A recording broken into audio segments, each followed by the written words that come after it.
Hi every one, പുതിയൊരു വീഡിയോയിലേക്ക് എല്ലാവർക്കും സ്വാഗതം. ഇന്ന് നമ്മൾ PSC പഠിക്കുന്ന ഉദ്യോഗാർത്ഥികൾക്ക് ഉപകാരപ്പെടുന്ന മാതൃഭൂമി തൊഴിൽ വാർത്തയിൽ ഓഗസ്റ്റ് മാസത്തിൽ വന്നിട്ടുള്ള കുറച്ച് കറണ്ട് അഫയേഴ്സ് ചോദ്യങ്ങൾ, കുറച്ച് കറണ്ട് അഫയേഴ്സിലെ കാര്യങ്ങളാണ് ഇന്ന് നമ്മൾ ഈ വീഡിയോയിൽ പറയാൻ പോകുന്നത്. 10th പ്രിലിംസിൻ്റെ സ്റ്റേജ് 4 വില്ലേജ് ഫീൽഡ് അസിസ്റ്റൻ്റ് ഒക്കെ നോക്കുന്നവർക്ക് ഉറപ്പായും ഉപകാരപ്പെടുന്ന ഒരു വീഡിയോ ആയിരിക്കും ഇത്. നിങ്ങൾ ഈ ചാനൽ ആദ്യമായാണ് കാണുന്നതെങ്കിൽ സബ്സ്ക്രൈബ് ചെയ്യാനും ലൈക്ക് ചെയ്യാനും മറക്കല്ലേ. നമ്മൾ നേരിട്ട് നമ്മുടെ ക്ലാസ്സിലേക്ക് തന്നെ കിടക്കുകയാണ്. ആദ്യത്തെ വാർത്ത എന്താണ് ഇതിലുള്ളത്? ഹരിശ്രീയിലെ വാർത്ത. മമ്മൂട്ടിക്കും വിജയലക്ഷ്മിക്കും ദേശീയ പുരസ്കാരം അല്ലേ. മമ്മൂട്ടിക്കും വിജയലക്ഷ്മിക്കും ദേശീയ പുരസ്കാരം. 72ാമത് ദേശീയ ചലച്ചിത്ര പുരസ്കാരത്തിൽ ഭ്രമയുഗം, അതായത് നമ്മൾ കണ്ട സിനിമയാണ്, എന്ന ചിത്രത്തിലെ അഭിനയത്തിന് മമ്മൂട്ടി മികച്ച നടനെ തിരഞ്ഞെടുക്കപ്പെട്ടു. ഇത് 4ാം തവണയാണ് മമ്മൂട്ടി മികച്ച നടനുള്ള ദേശീയ പുരസ്കാരം സ്വന്തമാക്കുന്നത്. 4ാം തവണയാണല്ലേ മമ്മൂട്ടി മികച്ച നടനുള്ള ദേശീയ പുരസ്കാരം സ്വന്തമാക്കുന്നത്. 4ാം തവണയാണ്. 4ാം തവണയാണ്. 3 തവണയായിട്ട് മുന്നേ കിട്ടിയത്, ഇത് 4ാമത്തെ തവണയാണ് മമ്മൂട്ടിക്ക് അത് ലഭിച്ചിട്ടുള്ളത്. അതുപോലെ തന്നെ മമ്മൂട്ടിക്ക് മാത്രമല്ല മികച്ച നടനുള്ള പുരസ്കാരം കിട്ടിയിട്ടുള്ളത്. ചന്തു ചാമ്പ്യൻ എന്ന ചിത്രത്തിലെ അഭിനയത്തിന് കാർത്തിക് ആര്യനും മികച്ച നടനുള്ള പുരസ്കാരം ലഭിച്ചു. ആർട്ടിക്കിൾ 370 അഭിനയത്തിന് യാമി ഗൗതം മികച്ച നടിയായി. മികച്ച നടൻ ആരൊക്കെയാണ്? മികച്ച നടൻ മമ്മൂട്ടിയും കാർത്തിക് ആര്യനുമാണ്. ആർട്ടിക്കിൾ 370 അഭിനയത്തിന് യാമി ഗൗതമാണ് മികച്ച നടിയായത്. അജിയൻ്റെ രണ്ടാം മോഷണം മലയാള സിനിമയാണല്ലേ. അജിയൻ്റെ രണ്ടാം മോഷണം എന്ന ചിത്രത്തിലെ ഗാനത്തിന് വൈക്കം വിജയലക്ഷ്മി മികച്ച പിന്നണി ഗായിക തിരഞ്ഞെടുക്കപ്പെട്ടു. അങ്ങുവാണ കോണിലല്ലേ ആ പാട്ടല്ലേ. അജിയൻ്റെ രണ്ടാം മോഷണം ചിത്രത്തിലെ ഗാനത്തിന് വൈക്കം വിജയലക്ഷ്മിയാണ് മികച്ച പിന്നണി ഗായികയായി തിരഞ്ഞെടുക്കപ്പെട്ടത്. തമിഴ് ചിത്രമായ അമരൻ ഒരുക്കിയ രാജ്കുമാർ പെരിയസ്വാമിയാണ് മികച്ച സംവിധായകൻ. ആർട്ടിക്കിൾ 370 മികച്ച സിനിമയായി തിരഞ്ഞെടുക്കപ്പെട്ടു. ആർട്ടിക്കിൾ 370 ആണ് മികച്ച സിനിമ കേട്ടോ. ആർട്ടിക്കിൾ 370 ആണ് മികച്ച സിനിമ. ആർട്ടിക്കിൾ 370 അഭിനയത്തിനാണ് ആർക്ക്? യാമി ഗൗതം മികച്ച നടിയായത്. മികച്ച സിനിമ ഏതാണ്? ആർട്ടിക്കിൾ 370 ആണ്. ഭ്രമയുഗത്തിലെ ഷഹനാദ് ജലാൽ മികച്ച ഛായാഗ്രഹനുള്ള അവാർഡ് നേടി. ഭ്രമയുഗത്തിലൂടെ ഷഹനാദ് ജലാലാണ് മികച്ച ഛായാഗ്രഹനുള്ള അവാർഡ് നേടിയത്. ഫെമിനിച്ചി ഫാത്തിമയാണ് മികച്ച മലയാള സിനിമ. മികച്ച മലയാള സിനിമ. ഈ സിനിമയെ പരിചയപ്പെടുത്തേണ്ട കാര്യമില്ല, എല്ലാവരും കേട്ടിട്ടും കണ്ടിട്ടുള്ള സിനിമ തന്നെയാണ് അല്ലേ. ഒരുപാട് അവാർഡുകൾ വാങ്ങിക്കൂട്ടിയ സിനിമയാണ്. ഫെമിനിച്ചി ഫാത്തിമയാണ് മികച്ച മലയാള സിനിമ. അൻഗൻ എന്ന ചിത്രം ദേശീയ പുരസ്കാരം നേടുന്ന ആദ്യത്തെ സാന്താലി ചിത്രമായി. മലയാളിയായ ജോഷി ബെനഡിക്റ്റിൻ്റെ നിശബ്ദ ചിത്രം ടച്ച്ഡ് ആസ് വാട്ടർ മികച്ച ആനിമേഷൻ ചിത്രത്തിനുള്ള അവാർഡ് സ്വന്തമാക്കി കേട്ടോ. സംവിധായകനായ ജയരാജ് അധ്യക്ഷനായ 11 ജൂറിയാണ് പുരസ്കാരം നിർണ്ണയിച്ചത്. ജയരാജാണ് ജൂറി ചെയർമാൻ. ഒരു 11 സമിതിയായിരുന്നു. 11 ജൂറിയുടെ ചെയർമാൻ ജയരാജായിരുന്നു. അതും പ്രധാനമാണ്. ജയരാജാണ് ജൂറി ചെയർമാൻ. അടുത്തൊരു പ്രധാനപ്പെട്ട വാർത്ത എന്താണ്? ഡെങ്കി വാക്സിൻ അംഗീകാരം വളരെ പ്രധാനപ്പെട്ടതാണ്. ടഗേഡ ഫാർമസ്യൂട്ടിക്കൽസിൻ്റെ ഡെങ്കി വാക്സിനായ QDNGAക്ക് TAK-003 central drugs standard control ഓർഗനൈസേഷൻ്റെ അംഗീകാരം. രാജ്യത്തെ ആദ്യത്തെ അംഗീകൃത ഡെങ്കി വാക്സിൻ കൂടിയാണിത്. ഇത് 4 ഡെങ്കി വൈറസ് വകഭേദങ്ങളിൽ നിന്ന് സംരക്ഷിക്കുന്നതിനായാണ് ഇത് രൂപകൽപ്പന ചെയ്തിരിക്കുന്നത്. അടുത്തൊരു പ്രധാനപ്പെട്ട വാർത്ത എന്താണ്? കേന്ദ്രമന്ത്രി ധർമ്മേന്ദ്ര പ്രധാൻ രാജിവെച്ചു. നമുക്കറിയാം, പറയേണ്ട കാര്യമില്ല. നമ്മുടെ രാജ്യത്ത് നടന്ന് ഓൾമോസ്റ്റ് കഴിഞ്ഞ ഒരു വലിയൊരു പ്രൊട്ടസ്റ്റ് ഉണ്ട്. അതിൻ്റെ ഭാഗമായിട്ട് കേന്ദ്രമന്ത്രി ധർമ്മേന്ദ്ര പ്രധാൻ രാജിവെച്ചല്ലേ. പകരം ഇപ്പോൾ ആരാണ് വിദ്യാഭ്യാസ മന്ത്രി? ഭക്ഷ്യവകുപ്പ് മന്ത്രി കൂടിയായിട്ടുള്ള പ്രഹ്ലാദ് ജോഷിയാണ് ഇപ്പോൾ വിദ്യാഭ്യാസ വകുപ്പിൻ്റെ താൽക്കാലിക ചുമതല കേട്ടോ. വിദ്യാഭ്യാസ വകുപ്പും കൂടി കൈകാര്യം ചെയ്യുന്നത് ഭക്ഷ്യവകുപ്പ് മന്ത്രിയായിട്ടുള്ള പ്രഹ്ലാദ് ജോഷിയാണ്. അടുത്തൊരു പ്രധാനപ്പെട്ട വാർത്ത എന്താണ്? ഹർജിത് സിംഗ് ഗ്രവാൾ ദേശീയ ന്യൂനപക്ഷ കമ്മീഷൻ്റെ അധ്യക്ഷനായിരിക്കുകയാണ്. അധ്യക്ഷനായിട്ട് ഹർജിത് സിംഗ് ഗ്രവാൾ വന്നിരിക്കുകയാണ്. കേട്ടോ. തമിഴ്നാട്ടിൽ നിന്നുള്ള എസ് മുനവറി ബീഗത്തെ വൈസ് ചെയർമാനായി നിയമിച്ചു. പഠിക്കണേ, എസ് മുനവറി ബീഗത്തെ വൈസ് ചെയർമാനായും നിയമിച്ചു.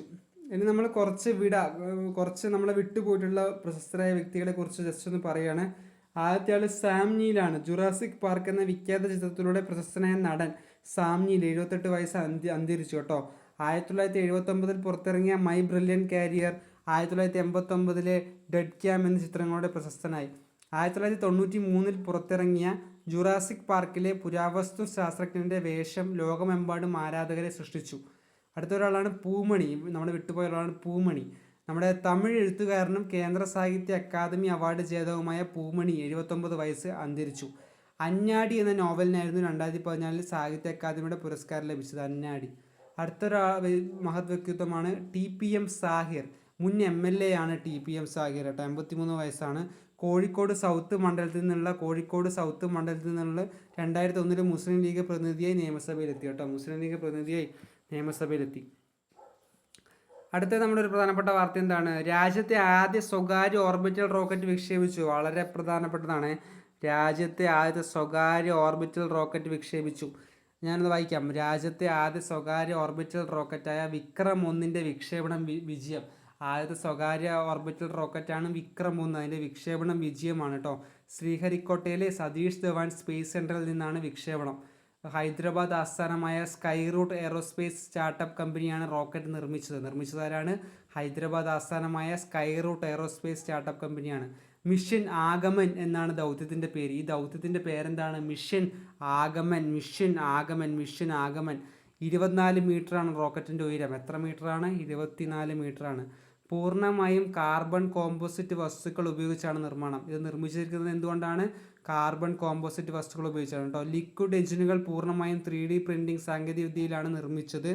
21 മീറ്റർ നീളവും 24 ടൺ ഭാരവുമുള്ള റോക്കറ്റിന് ഭൂമിയോട് അടുത്ത ഭ്രമണപഥത്തിൽ 450 കിലോഗ്രാം ഭാരമുള്ള ഉപഗ്രഹങ്ങളെ എത്തിക്കാൻ ശേഷിയുണ്ട് കേട്ടോ.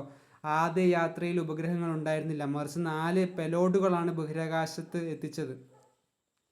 ബാംഗ്ലൂർ ആസ്ഥാനമായ സ്റ്റാർട്ടപ്പ് ഗ്രഹാസ്പേസിൻ്റെ സോളാരസ് S3, മറ്റൊരു സ്റ്റാർട്ടപ്പായ കോസ്മോവസ് സ്പേസിൻ്റെ എംബ്രോസ് തുടങ്ങിയ പേലോഡുകളാണ് റോക്കറ്റ് വഹിച്ചത്. അടുത്തൊരു പ്രധാനപ്പെട്ട ന്യൂസ് എന്താണ്? കറണ്ട് അഫയേഴ്സിൽ പ്രധാനപ്പെട്ടത് ലഡാക്കിൽ ഭൗമതാപ കിണറുകൾ. ഇന്ത്യയിലെ ആദ്യത്തെ ഭൗമതാപ കിണറുകൾ ലഡാക്കിലെ പുക താഴ്വരയിൽ കമ്മീഷൻ ചെയ്തു.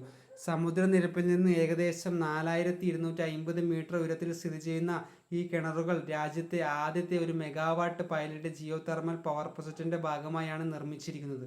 ഭൂമിയുടെ സ്വാഭാവിക ചൂട് ഉപയോഗിക്കാനായി അകക്കാമ്പ് വരെ നീളുന്ന കിണറുകളാണിവ.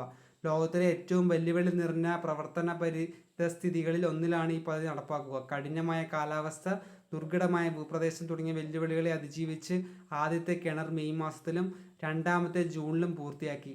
ഇന്ത്യയിലെ ആദ്യത്തെ demonstration scale geothermal power പ്രൊജക്റ്റാണിത് കേട്ടോ. ഇനി വളരെ പ്രധാനപ്പെട്ട കുറച്ച് കറണ്ട് അഫയേഴ്സിലെ ചോദ്യങ്ങൾ നമ്മളിങ്ങനെ പറഞ്ഞു പോവുകയാണ്.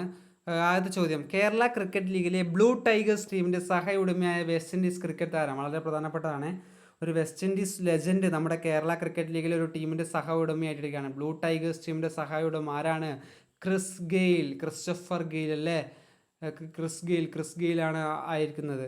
കേന്ദ്ര ആഭ്യന്തര മന്ത്രാലയത്തിൻ്റെ പുതുക്കിയ പ്രോട്ടോകോൾ അനുസരിച്ച് ദേശീയ ഗീതവും ദേശീയ ഗാനവും ഒരുമിച്ച് ആലപിക്കുമ്പോൾ പാലിക്കേണ്ട നടപടിക്രമം. ആദ്യം പൂർണ്ണ രൂപത്തിലുള്ള വന്ദേമാതരം, പിന്നീട് ജനഗണമന കേട്ടോ. അത് വന്ദേമാതരം പൂർണ്ണ രൂപത്തിൽ അതിൻ്റെ പൂർണ്ണമായ രൂപം ആലപിക്കണമെന്നൊരു ഓർഡർ കേന്ദ്ര സർക്കാർ ഇറക്കിയിട്ടുണ്ട്. അതിനുശേഷം ജനഗണമനയും ആലപിക്കണം. ഗ്രാമീണ യുവാക്കളിൽ സംരംഭകത്വം പ്രോത്സാഹിപ്പിക്കുന്ന ലക്ഷ്യത്തോടെ നബാർഡ് ആരംഭിച്ച പദ്ധതി ഗ്രാമോദ്യമം. കേരളത്തിലെ ഏറ്റവും വലിയ ഗ്രീൻ ഡാറ്റ സെൻറ്റർ നിലവിൽ വരുന്നത് എവിടെയാണ്? കേരളത്തിലെ ഏറ്റവും വലിയ ഗ്രീൻ ഡാറ്റ സെൻറ്റർ നിലവിൽ വരുന്നത് കൊച്ചിയാണ്. കൊച്ചി. ഇന്ത്യയിൽ കരയിലും വെള്ളത്തിലും ഒരുപോലെ ഇറക്കാൻ സാധിക്കുന്ന ആംഫിബിയൻ വിമാനം പറത്താൻ ലൈസൻസ് ഉള്ള രാജ്യത്ത് ഏക വ്യക്തി. വളരെ എന്താണ് പറയുക, ഒരു റാങ്ക് മേക്കിംഗ് ക്വസ്റ്റ്യൻ പോലെ ഒരു ക്വസ്റ്റ്യൻ ആണല്ലേ. ഇന്ത്യയിൽ കരയിലും വെള്ളത്തിലും ഒരുപോലെ ഇറക്കാൻ സാധിക്കുന്ന ആംഫിബിയൻ വിമാനം പറത്താൻ ലൈസൻസ് ഉള്ള രാജ്യത്തെ ഏക വ്യക്തി ആരാണ്? അരുൺ ഗോപ്. കേരളത്തിലെ ആദ്യത്തെ മണ്ണിടിച്ചിൽ മുന്നറിയിപ്പ് കേന്ദ്രം സ്ഥാപിക്കുന്നത് എവിടെയാണ്? കണ്ണൂർ കണ്ണിച്ചാറാണ്. 2028-29 വർഷത്തെ UN രക്ഷാസമിതിയിൽ താൽക്കാലിക അംഗത്വം ലഭിക്കുന്നതിനായി ഇന്ത്യ ഔദ്യോഗികമായി ആരംഭിച്ച പദ്ധതി ഏതാണ്? ശാന്തിയാണ് കേട്ടോ. ശാന്തി.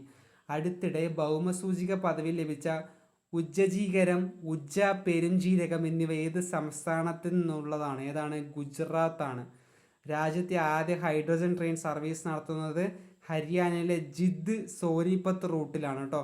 രാജ്യത്തെ ആദ്യത്തെ ഹൈഡ്രജൻ ട്രെയിൻ സർവീസ് നടത്തുന്നത് ഹരിയാനയിലെ ജിത്ത് സോനിപത്ത് റൂട്ടിലാണ്. കുട്ടികളിൽ പോഷക സുരക്ഷ ഉറപ്പാക്കാനും വിദ്യാലയങ്ങളിൽ ഫലവൃക്ഷ സംസ്കാരം വളർത്തുന്നതിനുമായി കൃഷി വകുപ്പ് നടപ്പാക്കുന്ന പദ്ധതിയുടെ പേര് ഉത്തരം കന്നിപ്പന്തലാണ്. ബ്രിട്ടന്റെ പുതിയ പ്രധാനമന്ത്രി ആൻഡി ബെൻഹാമാണ് കേട്ടോ. ആൻഡി ബെൻഹാമാണ്. കുറച്ച് പേര് കെയർ സ്റ്റാമർ എന്നൊക്കെ പറയും, പക്ഷേ കെയർ സ്റ്റാമർ രാജിവെച്ചു. ആൻഡി ബെൻഹാമാണ്. 2026 ഫിഫ ലോകകപ്പിൽ 3-ാം സ്ഥാനം ലഭിച്ചത് ഇംഗ്ലണ്ടാണ്. ലൂസേഴ്സ് ഫൈനലിൽ ഫ്രാൻസിനെ പരാജയപ്പെടുത്തി. ലോകകപ്പ് നേടിയതാരാണ്? സ്പെയിനാണല്ലേ. ഫൈനലിൽ അർജന്റീനയെ 1-0 പരാജയപ്പെടുത്തി. 3-ാം സ്ഥാനം ആർക്കാണ്? ഇംഗ്ലണ്ടാണ്. ലൂസേഴ്സ് ഫൈനലിൽ ഫ്രാൻസിനെ പരാജയപ്പെടുത്തി. കറണ്ട് അഫയേഴ്സിലെ അടുത്തൊരു ചോദ്യമാണ്. 2026 ജൂലൈ 1 നിലവിൽ വന്ന VBG റാംജി പദ്ധതി പ്രകാരം കേരളത്തിൽ എത്രയാണ് ദിവസവേതനം? VBG റാംജിയുടെ പൂർണ്ണ രൂപമൊക്കെ നമ്മുടെ 10th പ്രിലിംസിന് ചോദിച്ചിട്ടുണ്ടായിരുന്നു. അപ്പോൾ ഈ ഒരു ചോദ്യം എക്സ്പെക്റ്റഡ് ആണ്. എത്രയാണ് ദിവസവേതനം കേരളത്തിൽ? 401 രൂപയാണ്. മഹാത്മാഗാന്ധി, അതിൻ്റെ ഒരു വിശദീകരണം അവിടെ തന്നെ കൊടുത്തിട്ടുണ്ട്, വായിക്കാം. മഹാത്മാഗാന്ധി തൊഴിലുറപ്പ് പദ്ധതി പ്രകാരം പ്രതിദിന വേതനം 369 രൂപയായിരുന്നു. എല്ലാ സംസ്ഥാനങ്ങളിലും വേതന നിരക്ക് 300 രൂപയ്ക്ക് മുകളിലായിരിക്കണമെന്ന നിബന്ധനയുണ്ട്. നേരത്തെ കുറഞ്ഞ വേതനം 241 ആയിരുന്നു. VBG റാംജിക്കുള്ള വിഹിതം 60% കേന്ദ്രവും 40% സംസ്ഥാനവും എന്ന അനുപാതത്തിലാണ്. തൊഴിൽ ദിനങ്ങൾ 100-ൽ നിന്ന് 125 വർദ്ധിപ്പിച്ചിട്ടുണ്ട്. അടുത്ത ചോദ്യം എന്താണ്? ലോകത്തെ ഏറ്റവും വലിയ നാവിക അഭ്യാസം ജൂൺ 24 മുതൽ ജൂലൈ 31 വരെ മധ്യ പസഫിക് സമുദ്രത്തിലെ ദ്വീപസമൂഹമായ ഹവായിൽ നടന്നു. ഇതിൻ്റെ പേരെന്താണ്? വളരെ പ്രധാനപ്പെട്ടാണ്. Rim of the Pacific exercise.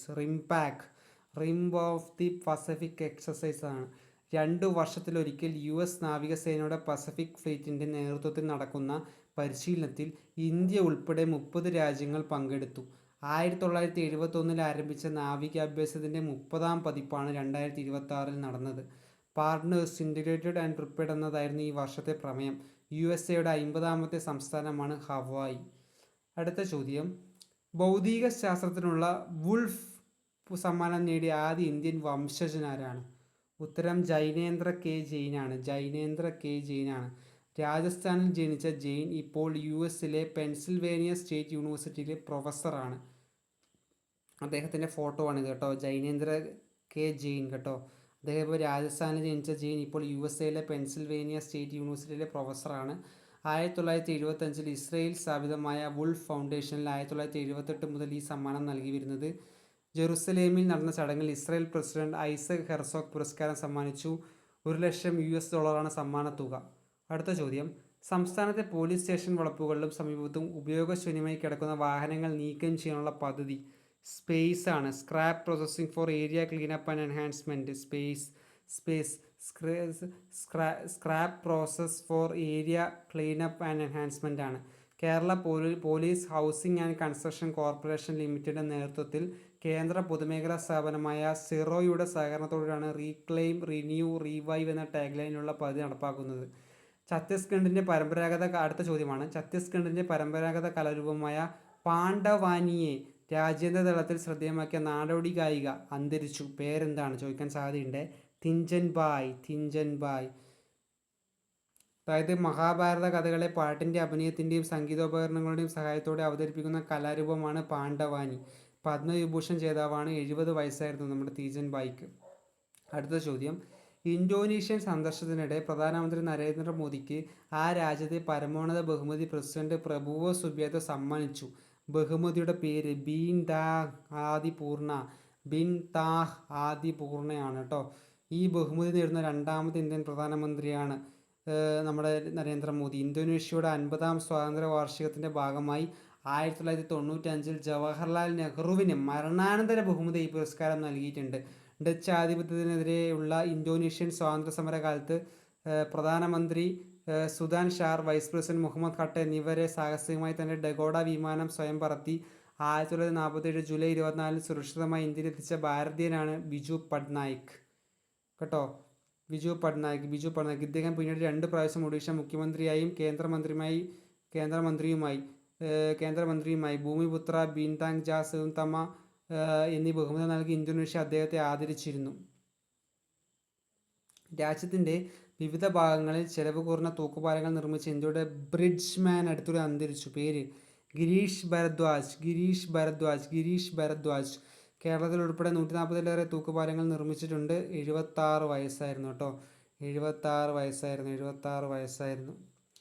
അപ്പോൾ നമ്മുടെ ഇന്ന് തൊഴിൽ വാർത്തയിൽ ഓഗസ്റ്റ് മാസം ആദ്യം പ്രസിദ്ധീകരിച്ച തൊഴിൽ വാർത്തയിലെ കറണ്ട് അഫയേഴ്സ് എല്ലാം നമ്മൾ കവർ ചെയ്തിട്ടുണ്ട്. ഈ വീഡിയോ നിങ്ങൾക്ക് ഉപകാരപ്പെടുകയാണെങ്കിൽ സബ്സ്ക്രൈബ് ചെയ്യാൻ മറക്കല്ലേ. അതുപോലെ തന്നെ കൂട്ടുകാർക്കെല്ലാം ഷെയർ ചെയ്യാനും മറക്കല്ലേ. വീണ്ടും ഒരു പുതിയ വീഡിയോയുമായി കാണാം. എല്ലാവർക്കും നന്ദി, നമസ്കാരം.